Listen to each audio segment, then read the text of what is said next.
My name is Sarah Collins, and last Saturday, in the middle of my baby shower, a woman walked in holding a manila folder and introduced herself as my husband's wife. I live in Cleveland. I'm 31, a pediatric nurse who buys too many candles at Target and freezes leftover pasta in yogurt cups because I'm still figuring out how to be an adult. I met Eli, not his real name, last spring on Hinge, when the trees outside my apartment were still gray and fuzzy. He had a clean smile and a photo with his niece on his shoulders, and he wrote in his bio that he wanted something real. So did I.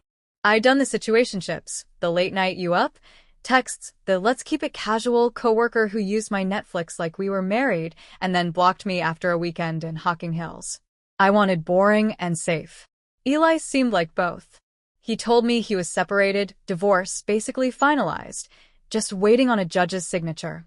He worked in logistics, wore the same 2 blue button-downs in rotation, and said he didn't miss his ex, only the yard they had. We moved fast. He cooked for me in my tiny kitchen, shaky scrambled eggs and toast, and stacked my mail into neat piles. He bought prenatal vitamins the week after I peed on a stick because he said he wanted to be ready, if it happened, and then when it did, he cried into my hair and said he'd never leave me like his dad left him. We did a courthouse wedding when I was 10 weeks along. 2 friends as witnesses, my sister on FaceTime with a bad Wi-Fi freeze, so she looks like a statue in the screenshots. We planned a bigger thing for later, when I wouldn't be nauseous and tired all the time. His final papers were taking forever, he said, because Ohio courts are a mess. I didn't push. My mom died when I was 22, and the idea of finally building my own family felt like a gift I didn't want to set down.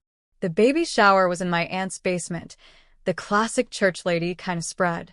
Pink and gold balloons melted into each other wherever they touched the ceiling. Somebody brought a punch bowl big enough to bathe a cat in. On the gift table there were soft blankets and tiny socks and a duck-shaped towel with a beak that made everyone squeal. Eli had helped carry in folding chairs and then disappeared to grab the balloons we forgot because he's bad with crowds. I didn't think much of it. I was opening a set of onesies that said locally grown when the woman walked in. She looked like she belonged in a boardroom.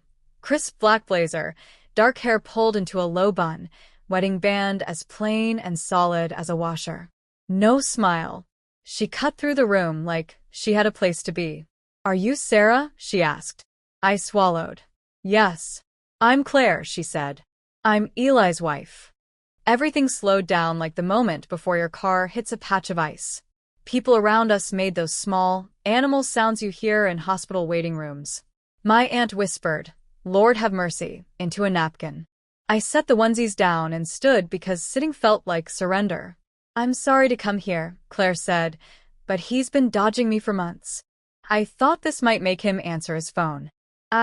I looked around, expecting Eli to appear holding a balloon bouquet like some sitcom entrance, to laugh and explain that this was a misunderstanding, an ex who needed closure.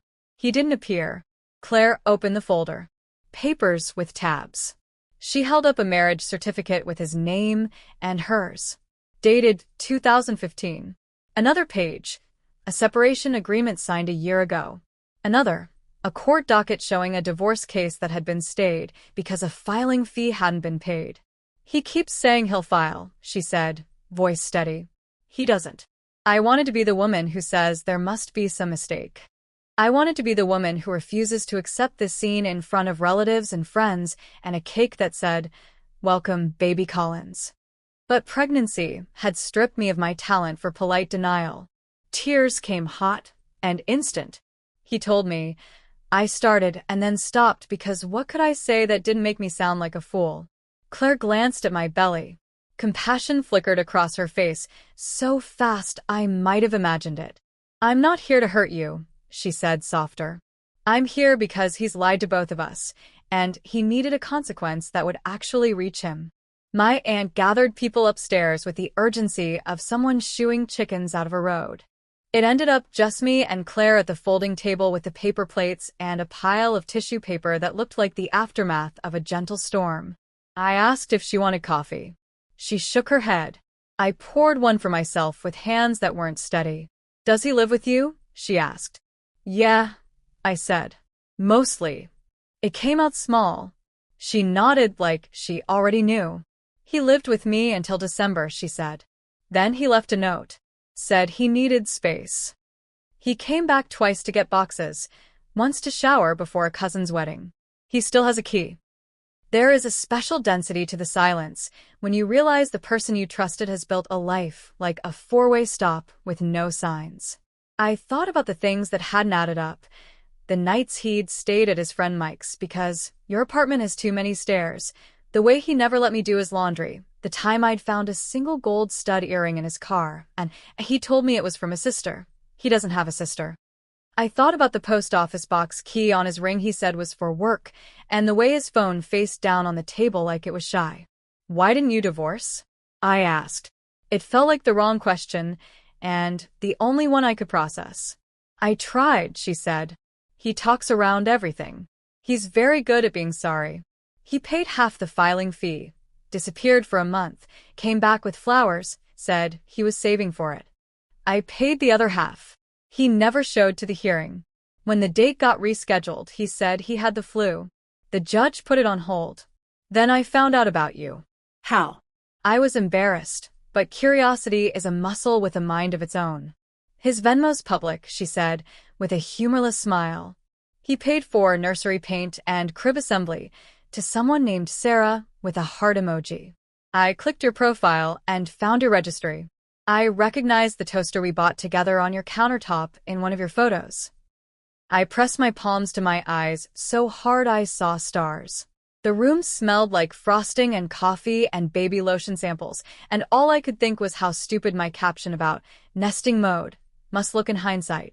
I'd been in love with a man who left breadcrumb trails like a child. When Eli finally walked back in, no balloons, he saw us and froze. I've never seen a face rearrange so quickly. He tried Claire. You can't be here, he said. Then me. Babe, this isn't what it looks like. Then nobody. I can explain. Explain, I said. My voice sounded calm, like the way I talk to terrified kids before vaccines. It scared me. He started talking fast, like if he poured enough words on us we'd drown before asking more questions. They'd been done for years. She was controlling. He didn't want to stress me while pregnant. He loves me. He's excited for the baby. He's going to fix this. I watched his mouth and felt myself step back from my own body. My hand on my belly. The baby shifted, a little wave under my skin like someone flipping a page. Claire didn't raise her voice. We're not fighting over you, she said to him. This is a notice. I'm filing again. Serve me, don't serve me, I'll have you defaulted. And if you don't pay the fees you promised, I'll file a motion for sanctions. Also, I canceled your gym membership. They called me to confirm the card. He blinked. Wounded puppy. If I hadn't seen the folder, I might have felt bad. Give me your key, I said. He stared. Babe. Give me your key. He put his hand on his pocket and then down like he couldn't decide which move made him look less guilty. He put the key on the table. It was warm from his jeans. I didn't look at him when I asked Claire if she wanted to take some cake home. She said yes. We packed it with the slow, ritualized movements of strangers in a crisis, like nurses who meet in the hallway and help each other with a code without exchanging names. That was the first free fall. Here's the second. 2 days later, Claire texted me. I didn't know she had my number. I must have given it to her without realizing. She asked if we could meet for coffee. I said yes because I'm apparently someone who throws my life into the arms of women who show up holding manila folders. She arrived in jeans and a sweatshirt this time, hair down, tired. She slid a photo across the table. It was a sonogram. The label in the corner had her name and a date 5 weeks after mine. I didn't tell you because I didn't want to hit you with everything at once, she said. But I'm pregnant too. 13 weeks. I thought it was impossible. We'd tried for years. We stopped trying. Then right when I decided to leave him, it happened. He doesn't know. My brain short-circuited. I stared at the black and white blur and tried to make sense of how my child now had a potential half-sibling who would be born in the same season, to the woman whose hand had been where mine had been for 8 years. Something in me that had been frozen cracked. Not into anger, though there was plenty of that, but into this fierce, protective awareness you get as a nurse when two kids fall off the monkey bars at the same time and you have to trio fast. We were both having babies with a man who didn't deserve to hold any of them. Do you want him to be involved? I asked. She snorted. I want him to pay child support on time and stay 30 feet away from my sanity. We talked for 2 hours. She told me Eli had grown up in a house where apologies were currency and change was a rumor. He'd been a good husband in the way a well-trained dog is a good dog. Affectionate, hungry for praise, terrible at staying when you needed him to. She'd begged for couples therapy. He'd said he was not into strangers in our business. She'd set a boundary. He'd slipped under it like water under a door. I told her about the smaller lies. The extra shift that turned out to be a poker night. The "I've never done this before" speech he recycled so cleanly that I believed it twice. I told her I was scared of being a single mom, scared of sleeping alone, scared of my own judgment. She nodded like she knew that pain, and maybe she did. We made a plan. Not some dramatic revenge fantasy, not sugar in his gas tank or a Facebook expose, though I did consider, for a glorious 5 minutes, changing his Netflix profile to bigamist. We made a boring, adult plan. She would file. I would talk to a lawyer about the validity of my marriage given his. We'd both start separate bank accounts, if we hadn't already. She'd text me if he showed up at her place. I'd text her if he showed up at mine. We would keep our babies safe from his chaos. We would tell the truth on forms that asked for "father" and make peace with that answer. I wish I could tell you I confronted him with some killer monologue and he collapsed into a heap of honesty and said he'd been broken since childhood and wanted to heal. What happened was, he sent a string of texts. "Please, this isn't fair. You're punishing me for being human." That made my stomach drop and my resolve harden. Then he showed up with a bag of miniature oranges, my craving, and stood on the stoop like a penitent boy. I told him through the door that I needed space. He cried. I cried. The baby hiccuped like popcorn and I laughed in spite of myself because apparently even in disaster, bodies do weird things. 3 days later, he sent me a photo of a payment receipt from the court like he'd finished a chore and was waiting for a gold star. I didn't respond. I called a lawyer. I called my dad. I called my sister, who said she'd move in for a month if I wanted, even though she has 2 kids and a job and a life. I said no and yes and no again, and settled on come for the first week postpartum, please. The third reveal was smaller, but maybe the most important. When I told my manager what was going on and that I might need to shuffle my schedule around court dates, she hugged me and then handed me a list of single mom resources in Northeast Ohio that she had printed out from our hospital intranet. "This isn't a failure," she said. "This is a pivot." It felt cheesy and exactly right. If you're reading this for revenge, I'm sorry. I didn't burn his stuff or key his car. I unfollowed him on social media and blocked his number, except for a Google Voice line he can use for baby-related logistics once there is a baby to be logistical about. I mailed his spare sneakers to a P.O. box he finally admitted wasn't for work. I ate the leftover shower cake for breakfast every day for a week, standing at the sink, crying when the baby kicked like she was cheering for me. Claire and I text every few days. We send pictures of our ankles, so swollen we joke we're smuggling life preservers and complain about heartburn. It is the strangest friendship I've ever had, and also one of the truest. We are not sisters, and we are not enemies. We are co-survivors of the same storm. Sometimes I think about our kids meeting one day, on purpose, when it's not a secret or a scandal, but just their weird origin story. Your dad was a mess, we'll say, while slicing apples. But look at you. You got here, anyway. Yesterday, I packed up the duplicate gifts to exchange them, 2 baby bathtubs, 3 sets of swaddles. The cashier asked if everything went okay with the shower.